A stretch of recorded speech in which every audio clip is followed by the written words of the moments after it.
Hey, everyone.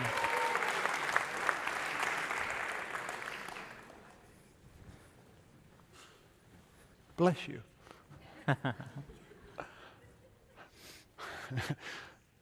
Diego, and I told you I was going to do this, so. Let's do it.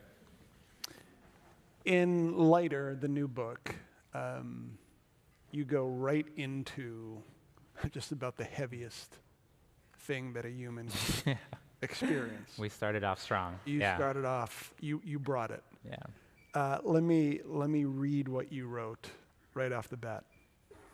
As I lay on the floor, I kept thinking to myself, I don't want to die this way. I don't want to let my parents down. They have worked so hard and selflessly, given so much to me, that this would be a horrible way for me to die. I need to live and make the most of the opportunity that they have given me. The book is Lighter. That was the beginning of your journey. Talk to me about both that moment and your decision at the beginning of the book to anchor with that story. Yeah, to talk about that moment, I have to give a little sort of background. So I was born in Ecuador, in Guayaquil, Ecuador, and we came to the United States when I was about 4 years old.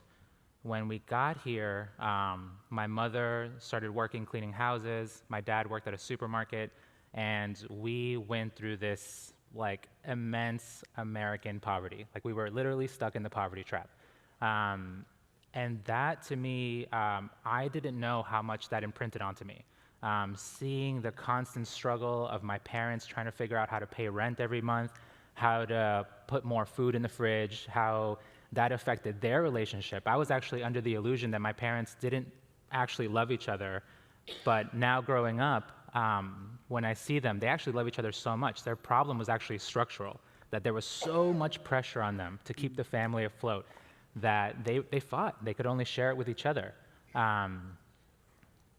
All of that just affected me so deeply that when I got to college and I started, just becoming a very young adult, I had all of this sadness, all of this tension, this anxiety inside of me that I had no real way to process. I had no practice, I had nothing. So that evolved into me trying to run away from any bad feeling. And I would do that by just mediating my emotions with drugs. I was constantly partying, constantly going out, trying all these different drugs, and it led to the point where I almost lost my life early because I wasn't yet ready to face my own truth. You then transitioned into this piece that I had to go back to over a couple of times. As part of the journey to begin to heal, there was this piece on self-love. Yeah. And what threw me off was the necessity, as you described, of radical honesty. Right. Being a necessary component part of self-love, it struck me that there's this paradox where it can easily become beating up on yourself. Exactly, right. Unpack that for me. Yeah, I mean, what I noticed in myself when I was there, when I was in that rock bottom moment, was when I finally admitted that I did not feel good. And it took me so long to admit that. I wanted to pretend like everything was fine, like there was no need for me to really observe my past. There was no need for me to, do any sort of unbinding, untangling, healing work. But when I finally hit that rock bottom moment, I was like, okay, I do not feel good. And what I'm doing is going to end my life. So what I need to do is I need to start telling myself the truth. What got me here was lying to myself. What's going to get me out is me telling myself the truth. And of course, that has to be done in a balanced way. You don't want to be beating up on yourself, but you want to be able to sort of hold that truth with yourself in a compassionate manner, right? So me telling myself, okay, well, I need to start building better habits. I need to, start going on long walks. I need to sort of revamp my relationship with my mom and dad and start, slowly doing that serious work. Yeah. And your practice began around that time. You talk about a letter that you received from a friend who had just completed a 10-day Vipassana retreat. Right. And what struck you about his letter was that this guy included the word love. Yeah. You're like, oh, that's different. Yeah, he was expounding on love, and I was like, why? What's happening here, right? Like, this was a person who I did so many stupid things with, like one of my best friends, and he was as awful as I was, right? And now he's like sending me this email, and to me and a few other friends, all about love, compassion, and goodwill. And I was like, what the hell happened? Yeah. Right? Yeah. And at the end of reading it, I was like, whatever he got, I need that too. Like, yeah. And then how did you begin?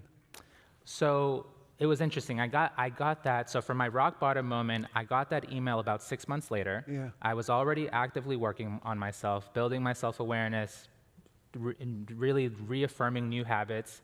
And I still knew I needed something more. And then I got his email, signed up to a 10-day course in the United States in the same style, in the same Goenka tradition. And then I did my first course. It was July of 2012. It started on July 4th. And that course rocked my world. It was just so horribly difficult. The immediate emails did not include love in them. He did not clearly state how hard it was to be there in a silent course, constantly observing yourself, being so present with everything that feels good and everything that feels bad, everything that hurts, and to be able to not just be aware of it, but create space so that it actually burns away, so that you're literally deconditioning the mind, and you're training the mind to have presence, to have awareness, to have compassion, literally building these muscles in your mind. And you come out of it, and what was shocking to me was like, I literally feel lighter. My mind feels like it lost 100 pounds. And to me, I was sort of in shock and awe. I was like, is this real? Am I lying to myself? Like, I need to make sure that this is real. Right. And after observing myself for a while and noticing this new ease with which, I wasn't like perfect, I wasn't fully healed, nothing. This was like the very beginning. But I did feel like I could make more choices and I could make better choices. And I didn't have that before. Yeah. You talked about the connection as part of the retreats between your mind and your body. Right. In this feedback loop that you became very cognizant of in real time. Mm-hmm. Did that happen immediately, or was that something in the second, third, or much further down? It developed over time. The first course was just really an introduction. It was getting a taste of this whole new world, a new sort of paradigm to exist in and understand. And I ended up going back 2 months later. I did another 10-day course because I was like, I'm not done yet. Like, I don't really understand what happened. And two, I need to keep building on that. So over time, I was able to just have a better sense of awareness and a better sense of, unity inside of myself. You talked about conditioning. Yeah. And you alluded to it a little bit, just about what you had faced as a young boy. But the tension between the conditioning right. and your reaction, but then your sense of the innate goodness that was there in some ways obscured. Say some more about that connection. It's interesting. I think we're becoming more aware now of this truth that the Buddha expounded on 2,600 years ago, right? That every single time that you react, you are taking in new conditioning in the mind. A lot of Western psychologists view it as something, the subconscious of the mind gets shaped between 0 to 7 years old. In the Buddha Dharma, that never stops. That you are constantly imprinting on your mind every single time you react. And if you think about the moments that happen after you're 7 years old. Of course, that beginning period is very formative, but think about the heartbreak that happens after that, right? When you your first few relationships that end, or you experience the loss of a parent or someone. These are things that are so internally explosive that they shape the rest of your history. And there are things that you have to heal from. And I think realizing that we're taking in so much actually is not a burden, it's a gift. Because the same way that we can condition the mind, we can let go. And there are practices to literally train yourself to not carry so much of that energy inside of you. And what are some of the practices that for you are the ones that you rely on? I think the main thing for me is, once I did that first 10-day course, like I felt like I found the thing that I was looking for. And I think it's very particular, right? Like this thing works for me. It may not be necessarily the thing that works for you. It may be, but each person has very unique conditioning. So the tool that works for you, you have to go out there and find it. We're lucky to live in a time. We live in a special time in human history where there are literally so many different modalities available for our personal healing. Western modalities, different forms of psychotherapy, there's so many different ones, so many different forms of meditation, lighter forms of meditation, more serious forms of meditation, and we live in this sort of unified, globalized world where the best of different cultures, indigenous modalities, there's literally so much. So what we have to do is go out there and find out like what works for me, what meets my conditioning where it's at, so that I can start doing this unbinding work, so that I can feel freer in this moment and make better decisions. So fast forward from 2012 when you begin that journey, and you just got back from India and Nepal. Right. That you described to me in the back as life-changing. Totally. And so could you share with us about that journey, why you took it, where you went, and what is it about that that is life-changing for you? It was interesting. So my wife and I, we, in the winter of 2022, we sat our first 45-day meditation course. We were meditating for 45 days, a silent meditation course. At the end of it, I'm like, okay, I'm going to shoot my shot. Like, I asked my wife, I'm like, can we go sit under the tree? Can we go to Bodh Gaya, like the place where the Buddha reached enlightenment, the place where like mindfulness began, like that, in Bodh Gaya. I was like, can we go? The tree is there, right? The child of that tree is there, and the whole Buddhist world still goes there to pay respects, to meditate, to chant, to prostrate, whatever it is that they do it there. And luckily, my wife said yes. So we ended up going. It was the entire month of February, and it was absolutely life-changing. Getting to be in these places, they're so deeply positively imprinted. There's a teacher who I really respect in the Goenka tradition, where he described it as an extraordinarily positive atomic bomb going off, the moment when the Buddha reached enlightenment. So in that place, in Bodh Gaya, you could feel it. Like it almost sounds like otherworldly, but this was, it's my experience. So I went there, and you get there, and it's so loud. Like there are so many different, people from all over the world are there. And they're all chanting, and the noise level is incredible. But then you sit down, and you start meditating, and let me tell you, that noise does not matter. It goes away. Yeah. And you're there, and you're meditating for an hour and a half, and it just flies by. And it was an experience that was shocking. I didn't expect it. I heard other people describe it as such, and it really wowed me. So we're going to go back for another 45-day course there in February. How has it changed your practice on a day-to-day basis? It's changed my relationship with time. Say more. It's really changed. So when I was younger in the meditation world, I would be really excited about like, okay, I have to do another 10-day course, do a 20-day course, do a 30-day course, do a 45, and try to do more and more to get to the longer ones. And what I realized in that moment was that you can sort of get yourself to a point where you just make use of whatever time that you have. And if you only have 10 days, if you only have 5 days, if 15 days or whatnot, to be able to sit down and have this moment to really be with yourself.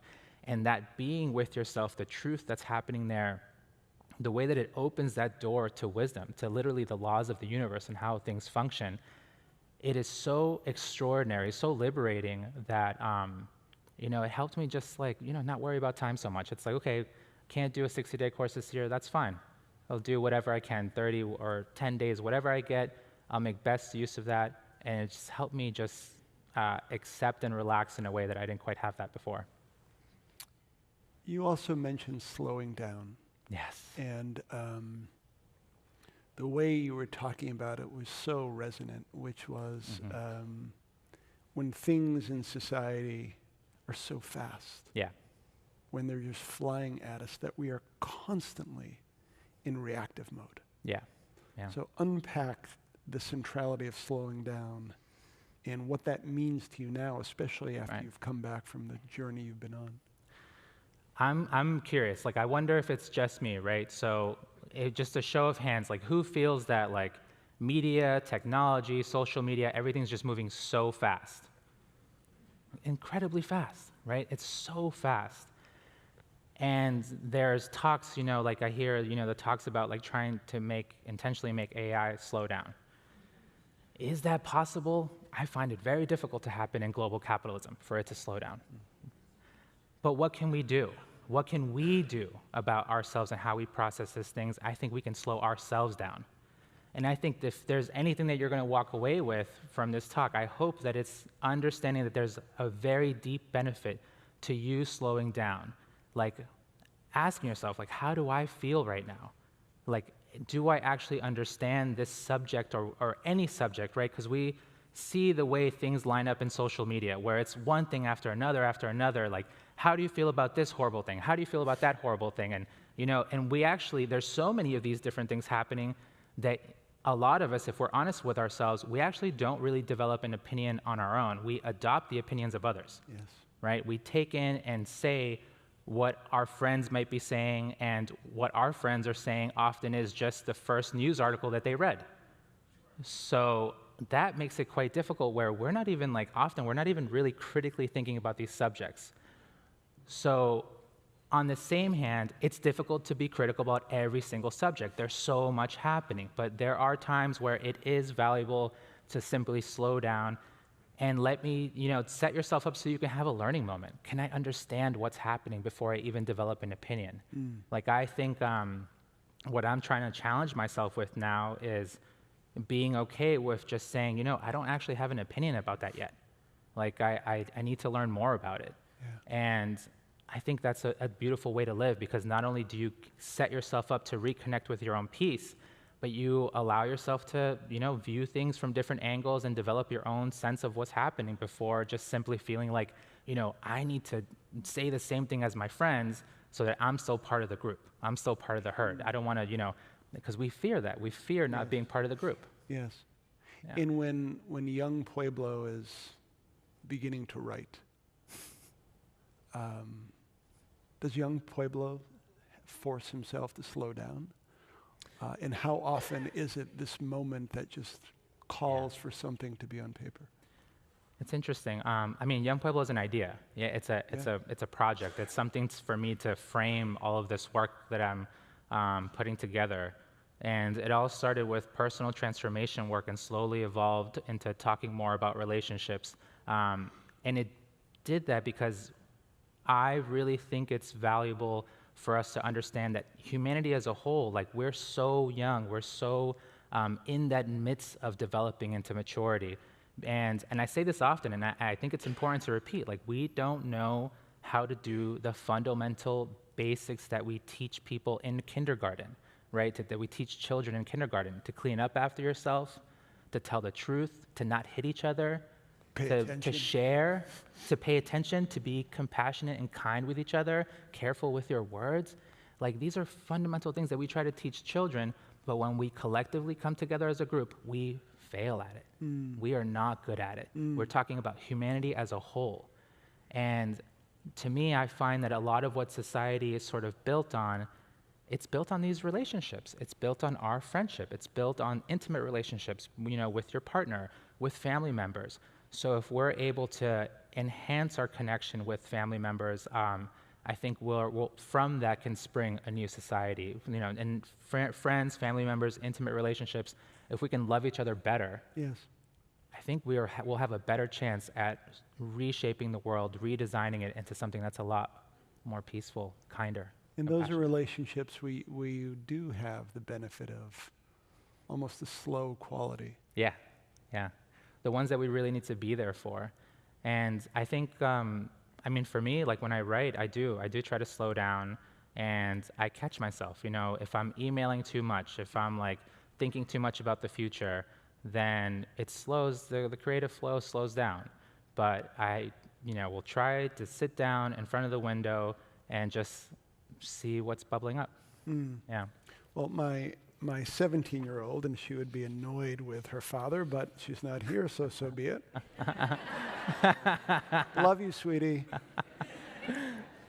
Would be annoyed because this is something that you wrote that deeply resonates with her, and I was so happy to hear it. You wrote, "Your immediate reaction does not tell you who you are. Right. It is how you decide to respond after the reaction that gives you real insight into how much you have grown. Your first reaction is your past. Your intentional response is your present." Right. Yeah, I think that's really helped me when I started seeing that inside of myself, because I was like, I'm putting in all this time, I'm putting in all this work, so many hours of meditation. Why are these thoughts still crazy? Like, why are these thoughts still so wild? And it's because there's a lot of components there in the mind. There's not only that drive and that crave to survive, which wants to put you in survival mode where you're just thinking about yourself, but there's also all this deep conditioning. Like, we often get frustrated with our own healing when we put a year into it and we want much greater results, but you don't realize that you've been reacting every moment since you were a baby your entire life. That's so many reactions compounded over time. So it's going to take a lot of patience, a lot of commitment to unbind them.